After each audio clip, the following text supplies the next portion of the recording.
Gracias a Dios por su misericordia. Gracias a Dios por su fidelidad. Yo estaba luchando, ¿saben? Como el profeta Jeremías, quise resistirlo, pero no pude.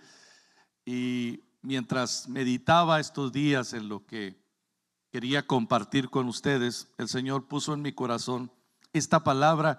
Y yo decía, Señor, lo he compartido algunas veces y lo hemos visto en algunas clases de discipulado, pero aquí está.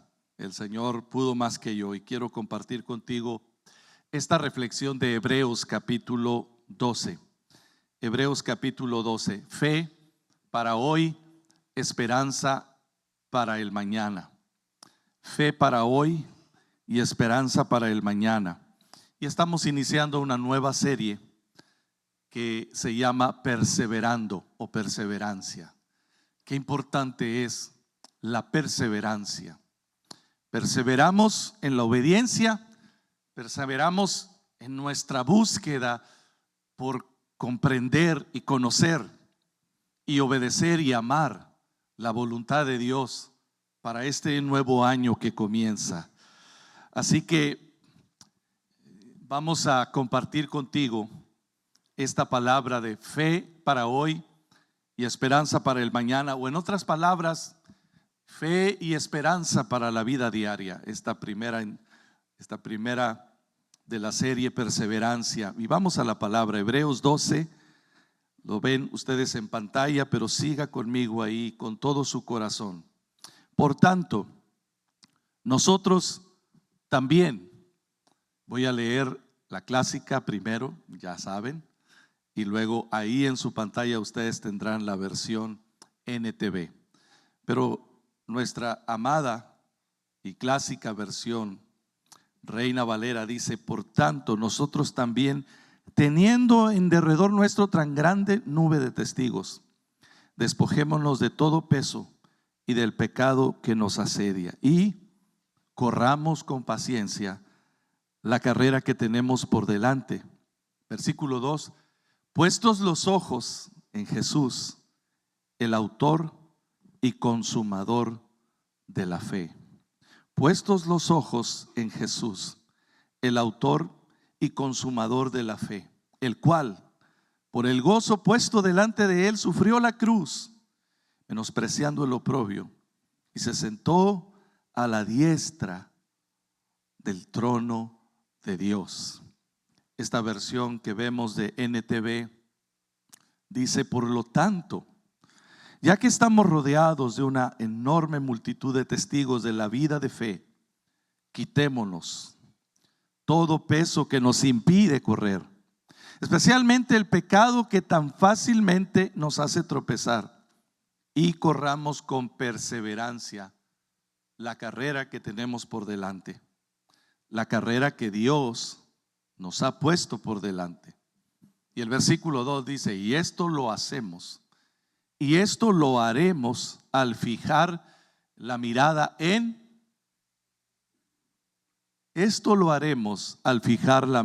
Jesús, el campeón que inicia y perfecciona nuestra fe.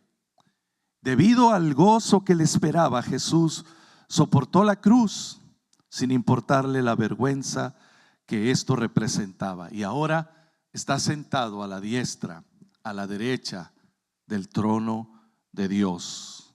Un lugar de honor, dice esta versión, junto al trono de Dios, a la derecha del Padre, intercediendo por ti y por mí. Pero la palabra que quiero invitarte a guardar en tu corazón es la importancia de correr esta carrera. ¿Cómo estamos o cómo vamos a continuar esta carrera de la vida? Esta carrera que iniciamos en este año, porque nosotros nos medimos de este lado del cielo, nos medimos por años, por metas, por el calendario. ¿Cómo vamos a continuar esa carrera? La carrera de la fe, la carrera que todos nosotros tenemos que continuar y que tenemos que seguir. No es una carrera de velocidad, por cierto, es una carrera de resistencia. Y a veces es una carrera de obstáculos, pero es una maratón de resistencia. La clave es perseverar, es resistir. En este tiempo que nos ha tocado vivir a todos nosotros, hay valores que parecen estar desplazando, precisamente valores que moldearon por mucho tiempo, por muchos años, por siglos, nuestra civilización, nuestra forma de pensar. Pareciera, queridos, que en este último tiempo se están desplazando algunos valores que precisamente son los responsables de moldear el carácter. Son aquellos que hacen posible que nuestro carácter y que nuestra fe, en este caso, se moldee conforme a la voluntad de Dios. Y uno de esos valores es el perseverar, el resistir, el continuar. Esta carrera de la vida, esta carrera de la fe, es una carrera de perseverancia, es una carrera de resistencia. En cada uno de nosotros hay experiencias en la vida que nos han formado, que han moldeado nuestra forma de pensar. Es como si fueran filtros a través de los cuales vemos la vida, anteojos que nos hacen percibir la realidad, filtros a través de los cuales miramos a los demás, percibimos la realidad a nuestro alrededor.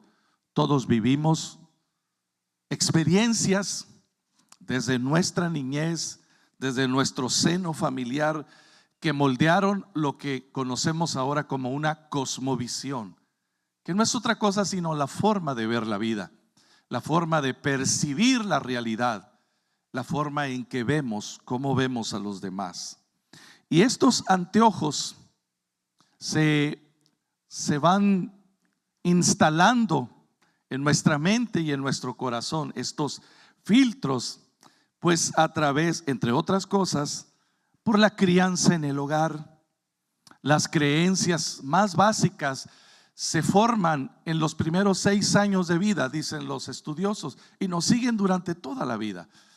Podemos ser adultos ya grandes que manejamos un lenguaje florido, extenso, quizás más intelectual, pero las presuposiciones básicas están ahí, moldeando, dando forma o soportando todo, y curiosamente se forman en los primeros 6 años de vida. La cosmovisión más básica, la forma que tenemos de mirar la vida. Pero también, por supuesto, esa cosmovisión se forma por todas las demás experiencias normales y cotidianas que vamos viviendo durante la niñez, la adolescencia, la juventud y de ahí en adelante. De manera muy especial, los traumas emocionales y las experiencias difíciles moldean con mucho, dan forma a esa manera de interpretar la vida. Como dice el dicho, así como te fue en la feria, así es como miras la vida. Así como hemos vivido las experiencias en nuestra vida cotidiana, cosas comunes, normales, pero sobre todo las extraordinarias. Cada uno de nosotros tiene recuerdos que por alguna razón se quedaron ahí. Hay algunos recuerdos que tenemos desde los 3, 4, 5 años. La mayoría de las cosas, al menos a mí, se me ha borrado. Pero hay recuerdos que parece que fueron tatuados, permítame decirlo así. Fueron ahí grabados con láser en la memoria. A pesar de que ya mi memoria me traiciona mucho, yo necesito unos 32 megas de RAM por lo menos más, porque para los que entienden el lenguaje, ¿verdad? Porque últimamente se me olvidan muchas cosas y sobre todo las de corto tiempo. Sí, ya sé que están pensando, ya sé, pastor, ya me di cuenta. Pero a muchos nos pasa eso. También no solamente las traumas o experiencias difíciles, el estudio o entrenamiento profesional especializado, por supuesto, que también moldea en alguna forma, pero nada hace tanto para moldear nuestra forma de pensar y nuestra forma de percibir como los primeros años de vida y las experiencias difíciles a cualquier edad. El sufrimiento, el dolor, el trauma, de alguna manera dejan impresos mensajes indelebles en nuestra mente y en nuestro corazón. Entonces, cuando nos encontramos con Jesús en una experiencia de fe y de salvación, ¿qué es lo que empieza a suceder?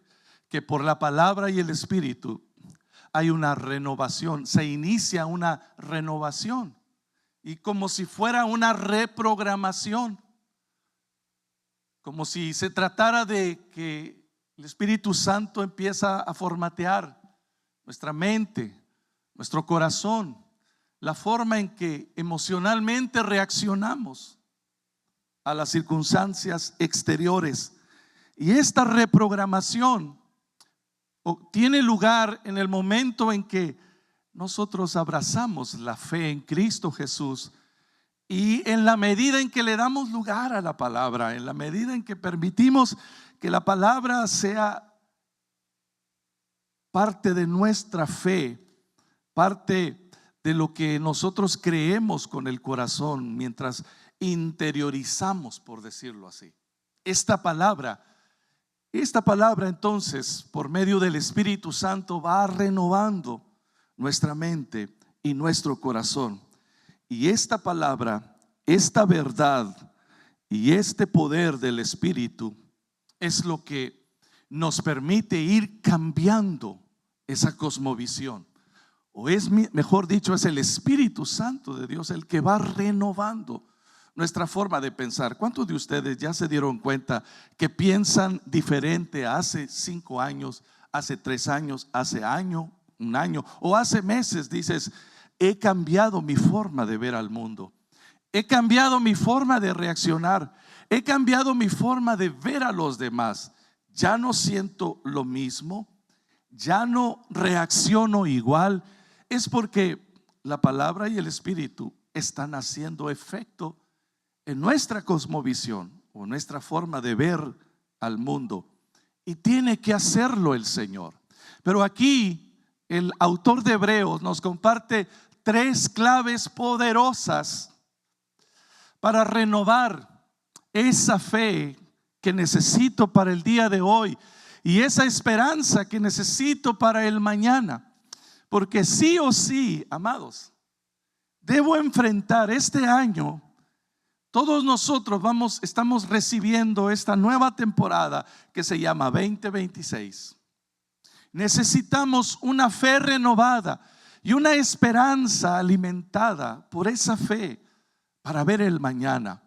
Porque es posible que lo que miren tus ojos físicos, lo que mires a tu alrededor el día de hoy, no sea quizás muy alentador.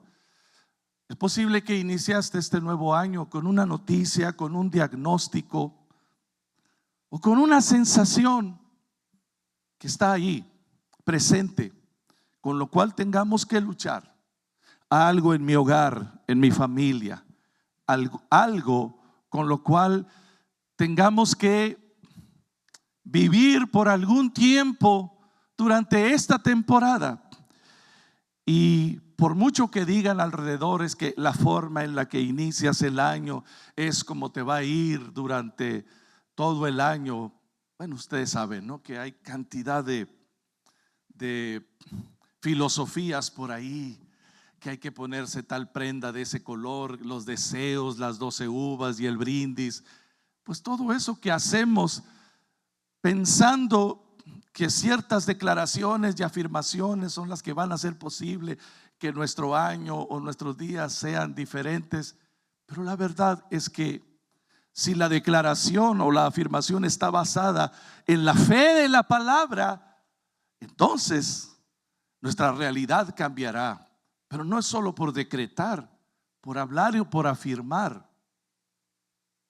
es en dónde está anclada esa fe, en quién están ancladas esas afirmaciones y esa forma motivacional de hablar. Hay algo más poderoso que yo quiero compartirte hoy que hacer meras declaraciones o decretos motivacionales. Hay algo más poderoso que yo quiero compartir contigo, recordarte que es lo que la palabra de Dios nos enseña para continuar esta carrera, para caminar, avanzar en esta carrera donde yo y tú necesitamos fe para hoy, para mis circunstancias de hoy y esperanza para el día de mañana. ¿Sabe? No tengo todo lo que quisiera tener. Si yo hago una lista de deseos que quisiera lograr, creo que mi lista sería algo larga, como la de muchos de ustedes. Pero mi bienestar y mi paz, el gozo y mi libertad no dependen de lo que me falta, porque no se trata de lo que perdí o de lo que todavía no llega. Se trata más bien, ¿qué deseo ganar? ¿Qué deseo ganar en este nuevo año? ¿Qué tan claro tengo lo que realmente, por lo cual deseo luchar y deseo obtener en esta nueva temporada? Y entonces el autor de Hebreos comienza el capítulo 12 como una conexión del capítulo 11. Todos sabemos, o muchos de aquí sabemos, que el capítulo 11 de Hebreos habla de la fe, ¿verdad que sí? Ahí vemos un despliegue de hombres y mujeres que vivieron por la fe en este mundo. Hombres y mujeres como nosotros, sujetos a las mismas limitaciones, humanos como nosotros, pero ellos vivieron por fe, y esa fe, ¿sabe cómo se evidenció? En la obediencia. Esos hombres y mujeres que nos narra el capítulo 11 de Hebreos, muchos de ellos no vieron con sus propios ojos las promesas que Dios les dio. Abraham no las vio, Jacob no vio el cumplimiento de toda la promesa. Moisés no logró ver el cumplimiento de la promesa, ni siquiera pudo ver la tierra prometida durante a la cual el Señor le llamó para liderar un grupo, su pueblo que estaba esclavizado en Egipto. Él no pudo conocer la tierra de la promesa, la vio de lejos. José, que estuvo siendo usado por Dios en una esfera por demás privilegiada, de tanta responsabilidad, de poder, y cuando el Señor le dio favor ante el faraón y él pudo bendecir a su nación, a sus hermanos, a su familia, sin embargo él muere en Egipto y dice: por favor, lleven mis huesos a la tierra que el Señor ha jurado a nuestros padres. Él no vio la tierra de la promesa, y muchos de nosotros estamos sembrando semillas que no lograremos ver el fruto. Muchos de nosotros estamos invirtiendo y estamos depositando cada día, afianzando un camino que nuestros hijos, nietos, otras generaciones de creyentes van a caminar, van a transitar por él, pero nosotros mismos no nos tocará disfrutar de esa bendición, porque estamos sembrando para hoy, estamos disfrutando, caminando en la voluntad de Dios, y la obediencia es lo que hace la diferencia. ¿Sabe? Estos hombres y mujeres, muchos de ellos murieron por la causa que abrazaron. El mismo autor de Hebreos en el capítulo 11 dice que algunos de ellos, por no decir que la mayoría, fueron perseguidos, fueron azotados, encarcelados, literalmente aserrados. ¿Sabe lo que eso significa? Los partieron en dos. Cuando nosotros decimos, ay, me partiste el corazón, no, eso no es nada. A ellos los partieron literalmente. Enfrentaron el costo de abrazar la obediencia. Queridos, la verdadera fe es la que paga el precio para obedecer la voluntad de Dios. Me encantaría podértelo decir, y realmente quisiera decirte de la manera más romántica que pudiera, para inspirarte a decir amén, gracias Señor. Pero tengo que decírtelo como la Biblia me dice que lo diga. No hay romanticismo en la Biblia. No hay romanticismo en la obediencia. Pero la obediencia siempre traerá bendición detrás de ella. Por eso, repito, no son las metas las que Dios bendice. Mis metas no las bendice Dios. Lo que Dios bendice es la obediencia. Y a veces la obediencia me hace pagar un precio muy alto. Mire lo que dice Hebreos 12:1. Entonces, el capítulo 11 termina hablándonos de la vida, de la batalla, de la fe, y cómo hombres y mujeres tremendamente usados por Dios corrieron esta carrera. Y entonces el capítulo 12 comienza de esta manera. Por lo tanto, una conexión especial que une lo que dice el capítulo 11. Por tanto, a raíz de lo que se dice anteriormente, nosotros, diga conmigo, nosotros. Voltea con la persona que está cerca de ti, dice, y dile, nosotros, tú y yo, nosotros también,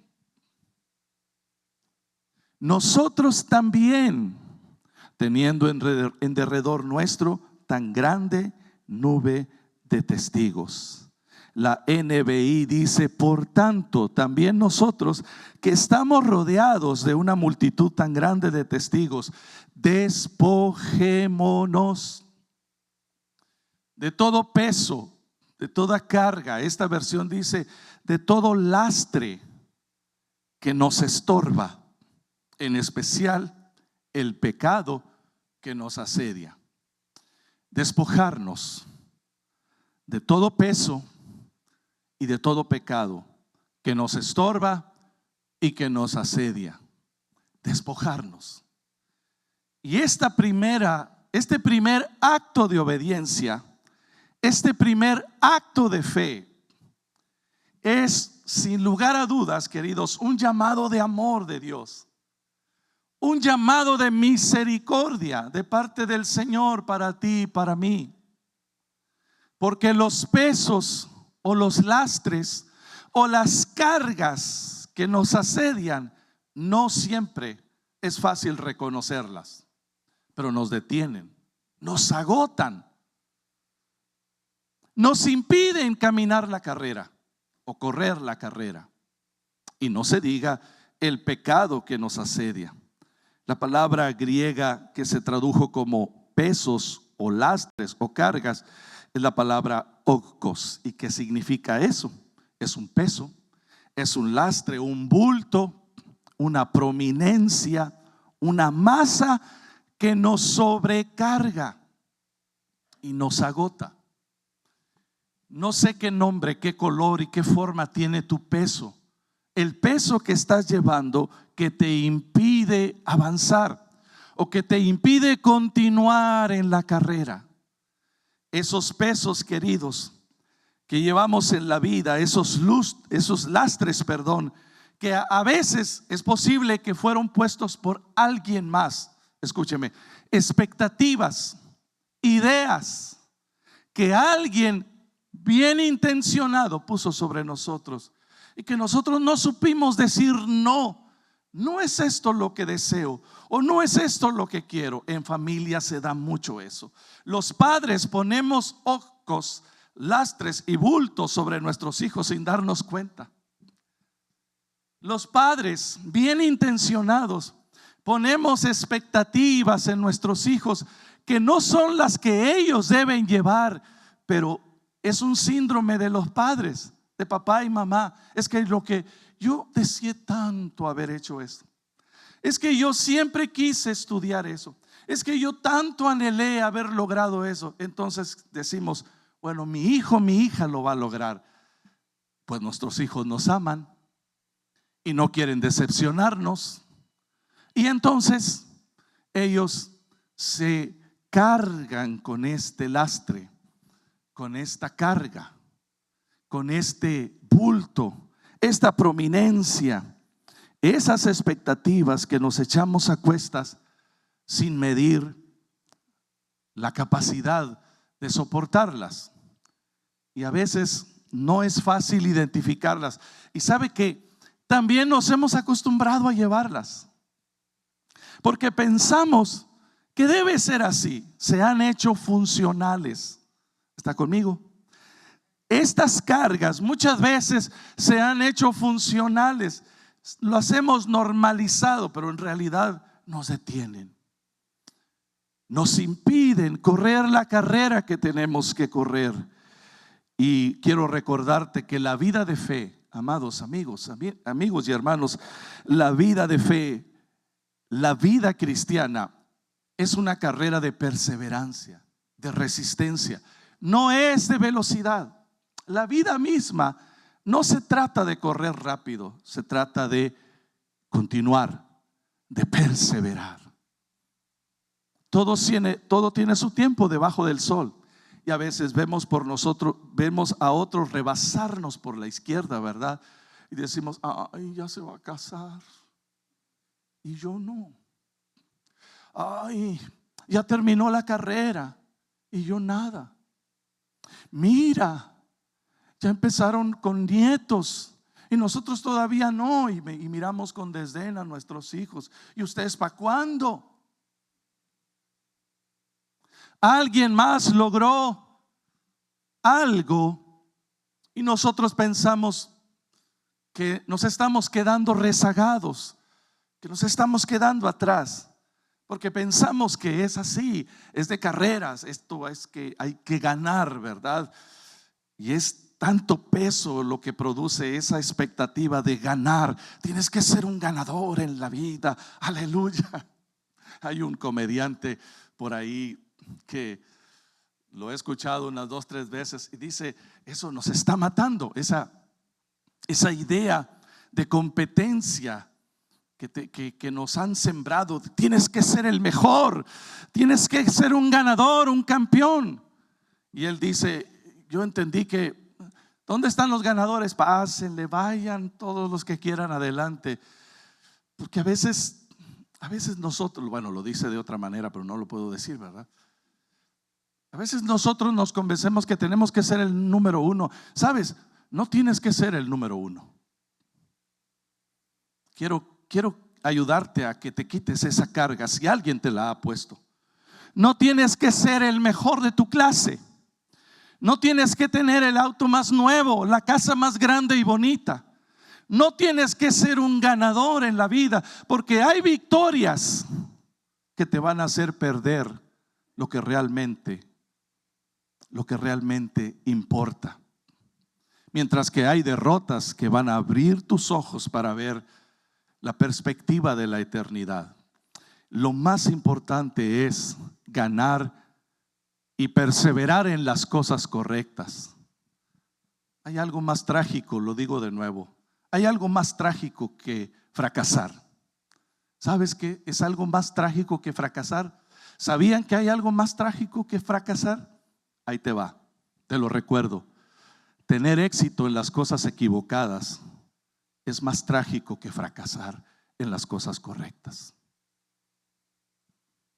¿Alguien recibe esta palabra? ¿Has probado el fracaso como yo?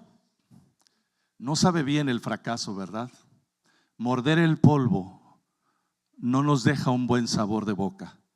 Pero esos fracasos, hay fracasos que te van a ayudar a ver lo que el éxito no te permite ver. A veces el éxito, y especialmente el éxito en las cosas equivocadas, te ciega, te llena de vanidad y te impide ver la perspectiva eterna que Dios quiere que mires. Despójate de toda carga. El temor, la culpa, la falta de perdón son los pesos más grandes o los más comunes que agotan nuestras fuerzas.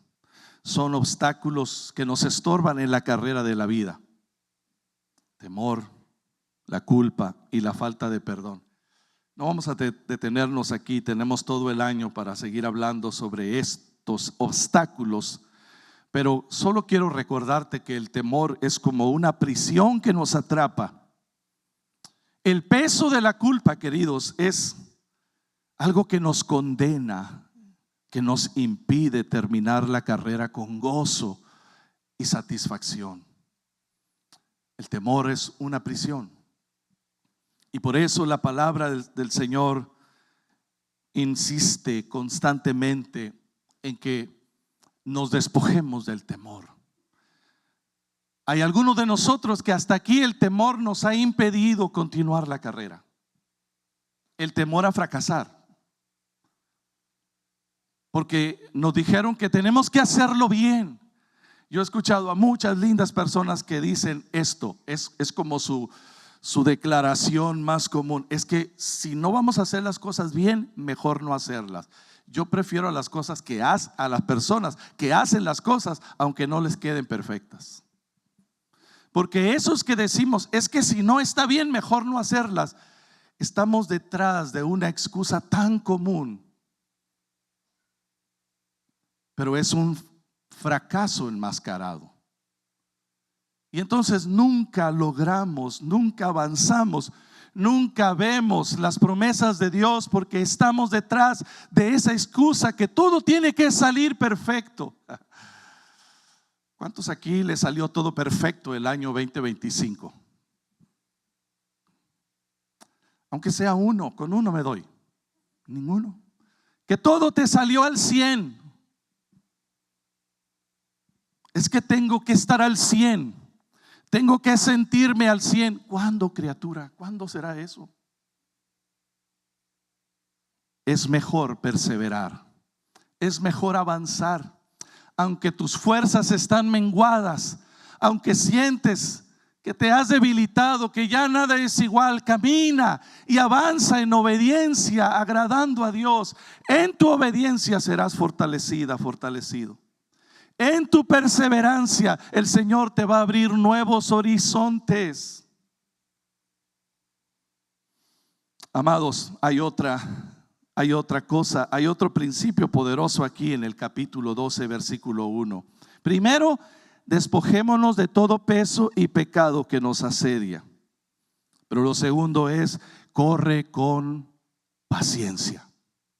Y la palabra paciencia no es esa paciencia que nosotros entendemos en nuestro lenguaje común. Ay, es que no me tienen paciencia, ¿verdad? Y entendemos como paciencia el soportar, el aguantar aunque no nos guste, o el ahí vas con una paciencia a todo lo que es lento. Bueno, no es la palabra más apropiada, pero es perseverancia el término que ocurre aquí. Corre con perseverancia la carrera que tenemos por delante. Por supuesto que la palabra paciencia es correcta, solo que en nuestro español común de este lado, no, la paciencia no describe del todo lo que la palabra de Dios dice, porque no la entendemos así. Mira qué paciente es aquel, ojalá fuera paciente, es que es lento. Porque la palabra que nos habla aquí el autor de Hebreos, inspirado por el Espíritu Santo, es perseverar. Y la palabra o el término perseverar significa constancia, permanencia, continuar a pesar de las circunstancias. Y este valor, queridos, es un valor que realmente está en crisis el día de hoy.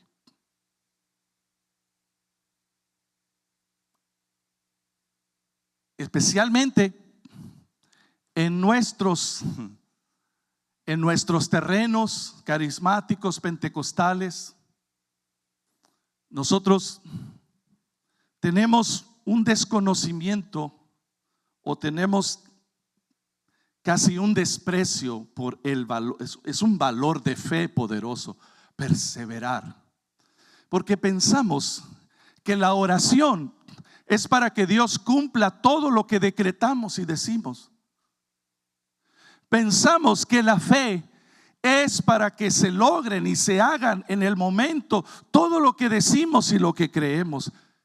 Pero eso no es lo que enseña la palabra de Dios. Él sigue siendo un Dios de milagros, amén. Él sigue siendo el Dios de lo imposible. Él sigue siendo el Dios que sana, que restaura, que hace lo que para todos es imposible. Dios lo hace, pero no es en nuestro tiempo y no es a nuestra forma. No es un decreto lo que hace obrar a Dios.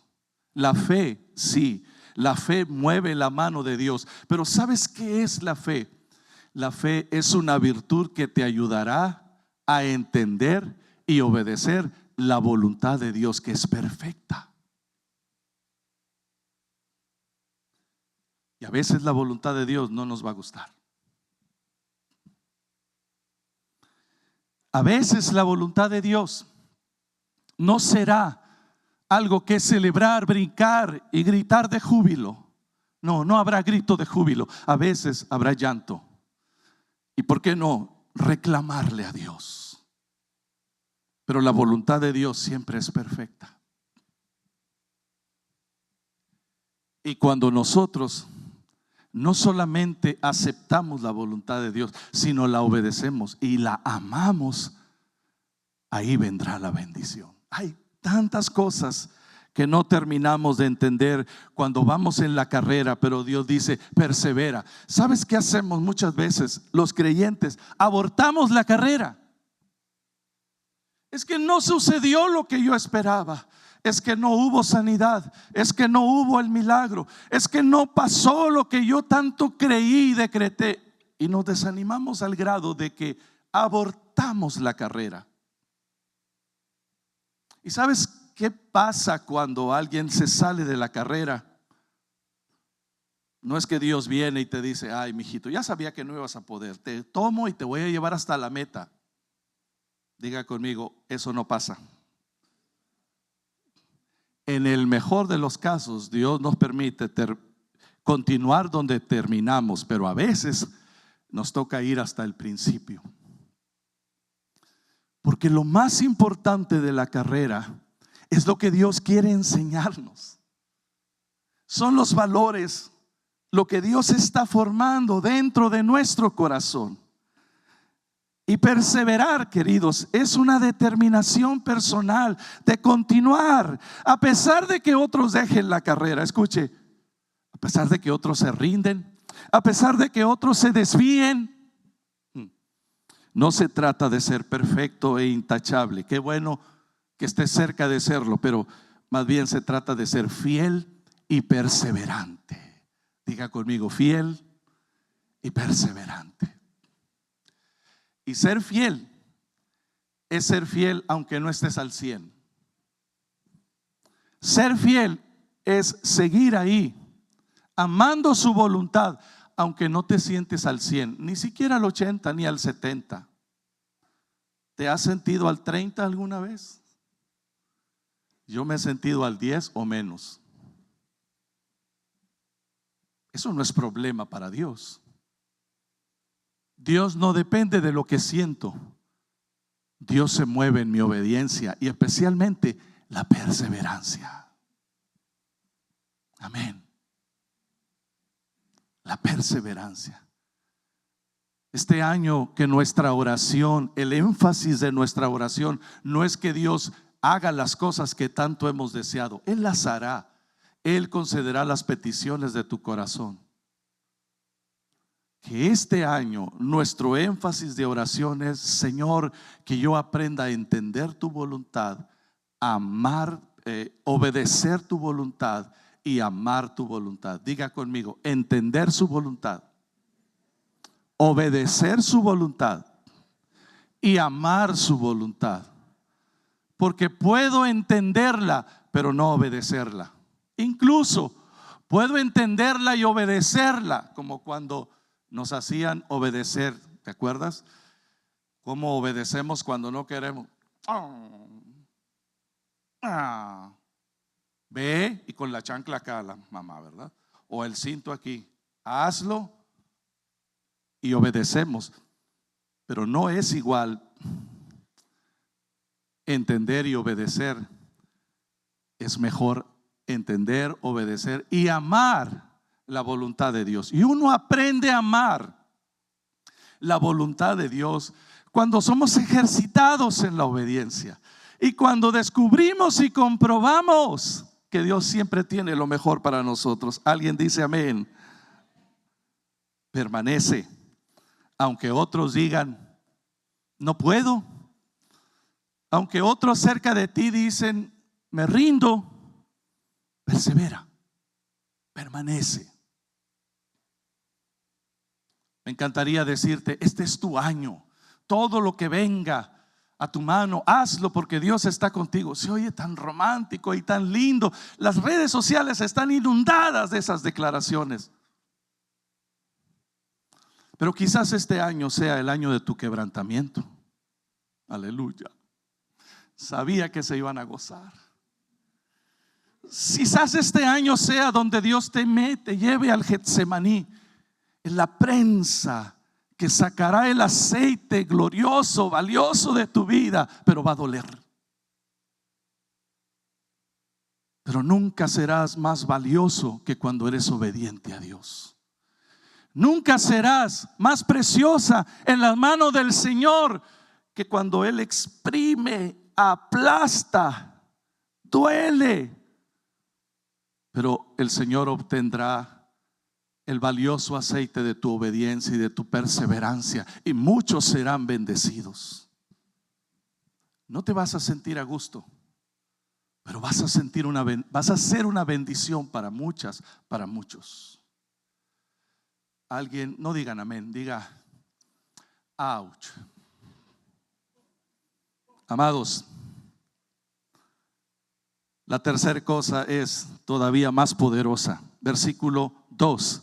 Puestos los ojos en Jesús, el autor y consumador de la fe. Aleluya. Fija tus ojos en el iniciador y perfeccionador de la carrera de la fe.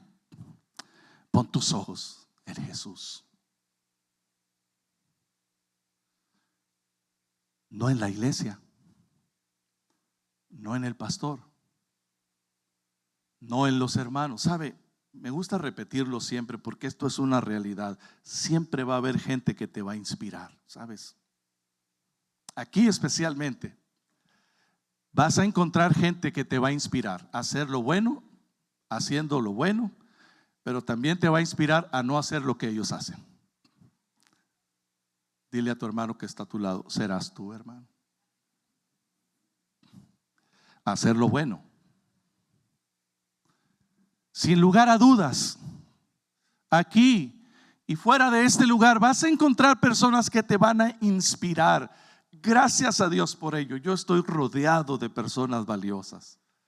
Entre ustedes y fuera de este círculo también cuento con personas extraordinarias que me inspiran. Me inspira su perseverancia, me inspira su humildad, me inspiran también su esfuerzo, su sacrificio, su trabajo. Ahora el 26 de diciembre comenzamos el año en un funeral y terminamos el año en una boda. Y una persona se acerca ahí para saludarnos. Hacía mucho no le saludábamos. Y casualmente supo que estábamos en el funeral unas horas antes y me dice: pastor, gracias por inspirarnos.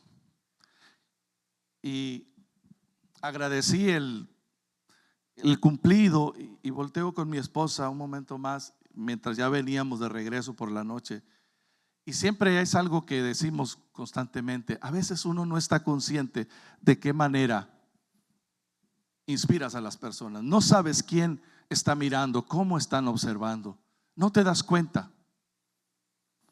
Especialmente cuando las personas a las que quisieras inspirar, pues no parece que sean inspiradas, pero siempre estás inspirando a alguien.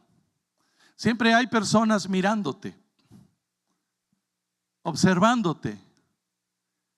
Y cada uno de nosotros a distancia, Dios permite, Dios te usa para, mientras otros te observan, seas una inspiración para ellas y para ellos. Quizás en casa no recibes cumplidos como es, ¿verdad? Es cierto, ¿verdad? ¿Cuándo fue la última vez que le dijiste a papá o al esposo, gracias por ser fiel? Gracias por inspirarnos, ¿no? ¿Verdad? Los papás recibimos reclamos, peticiones, quejas, aleluya. ¿Cuándo fue la última vez que le dijiste a mamá, mamá, gracias por cuidar de nosotros como lo haces? Gracias por esforzarte sacrificialmente. Los hijos no siempre vemos el esfuerzo que hacen los padres, porque no nos quejamos con los hijos. Porque hacemos lo posible para que ellos nos vean suficientes. Y sí, cómo no, claro, mi hijo, sí. Por dentro dices, ¿cómo le voy a hacer para ayudarle? Eso hacemos los padres y gracias a Dios por ello. Pero qué bueno es recibir una palabra de aliento que te recuerde que vale la pena esforzarte, mantenerte, perseverar. Pero sabes, no vivimos de eso y no vivimos para eso. Es muy bonito, es muy alentador, es una bocanada de oxígeno cuando alguien te da una palabra de aliento y te dice, te hace recordar que vale la pena servir a otros, cuidar, esforzarte. Pero hay algo mejor todavía, porque esas palabras llegan 1 o 2 al año, cuando mucho. Hay algo mejor. ¿Dónde están puestos tus ojos de fe? Porque si esperas las palabras de aliento, es más, no tenemos esa cultura, por el amor de Dios. La cultura de la afirmación mutua es algo que brilla por su ausencia. Ya lo he dicho, perdónenme, aquí voy de nuevo. Somos los mejores para criticar, somos los mejores para ver el puntito prieto en el arroz, la mancha en la pared blanca. En vez de decir gracias, que viene, luego nos vamos al detalle, el defecto, por pequeño que sea, y lo magnificamos. Es que yo nomás decía, gloria. Esa es nuestra cultura. Criticamos en público y en privado no afirmamos. Y la afirmación debe ser en público y la exhortación o la corrección en privado, pero lo hacemos al revés. No afirmamos, no bendecimos a las personas, no las valoramos delante de otros, que es algo poderoso. Pero de nuevo, eso sería muy bueno, que vayamos cambiando nuestra cultura, nuestra mentalidad. Pero hay algo mejor todavía, porque puede ser que eso no llegue. Puede ser que eso nunca llegue, pero esto no falla. Pon tus ojos en aquel que inició y terminó la carrera. Porque si hay alguien que nos puede entender, hay alguien que sabe lo que es sufrir rechazo, abandono, cuando lo dio todo, cuando se entregó, cuando amó, cuando perdonó, cuando sanó, cuando dio alimento a miles y de todos modos sufrió rechazo, persecución, traición.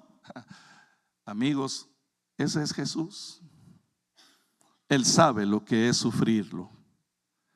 Por eso la palabra dice, mira a Cristo. Míralo a Él, contémplalo a Él. Pon tus ojos en el que comenzó y terminó la carrera, y la terminó bien. Él, por el gozo que le esperaba, soportó la cruz, menospreció la vergüenza que ello significaba. El oprobio, dice Reina Valera, la vergüenza. Y ahora está sentado a la derecha del trono de Dios. La clave, el principio más poderoso con el que quiero dejarte en tu corazón. ¿En dónde están puestos tus ojos de fe? En este año que comienza, debes saber en quién está puesta tu confianza. ¿Está puesta en tu trabajo? ¿Está puesta en alguna persona, por muy significativa que sea? Y dices, yo tengo confianza ciega en él o en ella.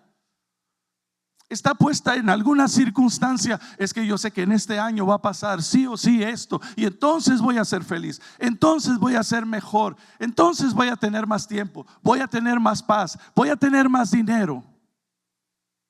¿Está puesta tu confianza en eso?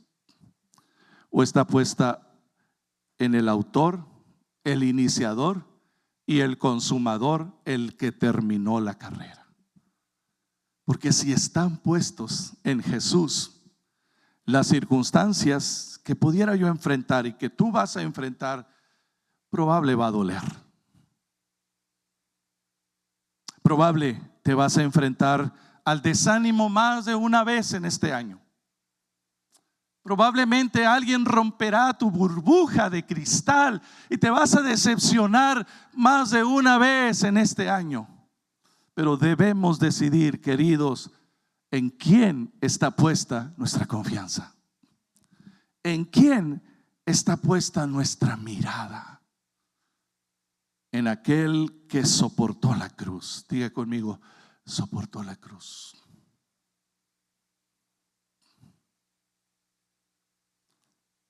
Y la expresión que viene después no puede ser más gloriosa.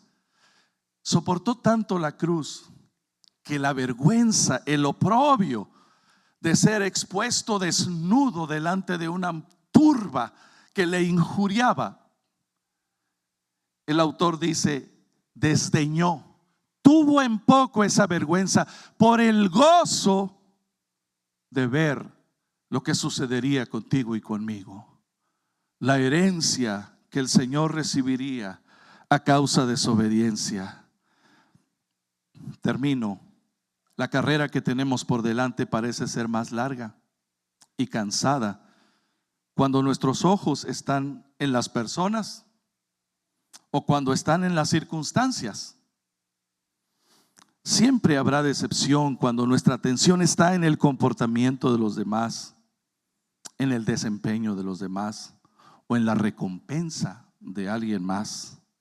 Habrá desaliento cuando nuestros ojos están puestos en las circunstancias y no en Jesús. Amados, pongamos nuestra mirada en el Señor. Siempre he creído que Dios permite algunas decepciones y desencantos en la vida para que volvamos nuestra mirada al Señor. Y no desaproveches cuando se rompe la burbuja. No desaproveches cuando aquel sueño se hace 1000 pedazos, porque quizás es la forma en que Dios te está hablando, nos está hablando, a poner nuestros ojos y nuestra mirada en Él. Amén. Despójate de pesos y pecados que te impiden. Persevera, permanece, persevera, permanece y pon tu mirada en Jesús. ¿Cuántas veces yo he escuchado a gente valiosa, preciosa decir: no, pastor, ando bien agüitado? Y yo por dentro digo, dentro de mí, Señor, no pierdas la oportunidad. Está ahí en la lona, ahí donde tú quieres hacer algo. Y para nosotros es la desgracia, es la hecatombe, ¿verdad? Para nosotros es lo peor que nos puede pasar. Hay fracasos que van a salvar tu vida. Hay experiencias dolorosas que van a abrir tus ojos a ver los recursos que tienes en Jesús. Hay fracasos más valiosos que victorias. Yo quiero victorias para ti este año. Quiero que experimentes el gozo, la bendición del Señor. Quiero que seas feliz. Quiero que tengas la recompensa por muchas cosas este año, pero hay algo que anhelo más. Deseo que Dios sea formado en ti, que Cristo sea formado en ti, que mate ese temperamento que tanto te detiene, que aniquile esas pasiones que te impiden caminar la carrera. ¿Y por qué no decirlo? Que haga pedazos los sueños que no tienen que ver con su voluntad perfecta. Mi oración, amados, es que la voluntad de Dios se cumpla en ti, la perfecta voluntad de Dios. Póngase de pie, por favor. Quiero invitarle por último a repetir conmigo estas palabras: conocer su voluntad. Diga conmigo: conocer su voluntad, obedecer su voluntad, amar su voluntad.